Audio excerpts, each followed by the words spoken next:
Welcome to Harpriya's media. Andhra Pradesh రాష్ట్రంలో గత 10 రోజుల నుండి అంగన్వాడీలు సమ్మె చేస్తున్న సంగతి తెలిసిందే. గౌరవ వేతనం పెంచాలని రాష్ట్ర వ్యాప్తంగా నిరసనలు తెలియజేస్తూ ఉన్నారు.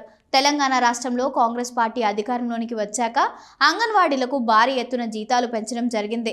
అదేవిధంగా ఆంధ్రప్రదేశ్ రాష్ట్రంలో కూడా గౌరవ వేతనం పెంచాలని ప్రభుత్వంపై ఒత్తిడి తీసుకొచ్చే విధంగా అంగన్వాడీ హెల్పర్లు మరియు వర్కర్లు ధర్నాలు చేపడుతున్నారు. ఈ క్రమంలో మంత్రి బొత్స సత్యనారాయణ స్పందించడం జరిగింది. అంగన్వాడీ డిమాండ్లపై సీఎం జగన్ సానుకూలంగా ఉన్నారని చెప్పారు. తెలంగాణలో కంటే ఎక్కువ గౌరవ వేతనం ఇవ్వాలని వారు కోరుతున్నారు. ఈ అంశాన్ని పరిశీలిస్తున్నాం. 3 నెలల్లో అన్ని సమస్యలు పరిష్కరిస్తాం. వెంటనే సమ్మె విరమించి విధులలో చేరాలి. ప్రమోషన్లు, వయోపరిమితి విషయంలో సడలింపులకు ముఖ్యమంత్రి ఆమోదం తెలపడం జరిగింది.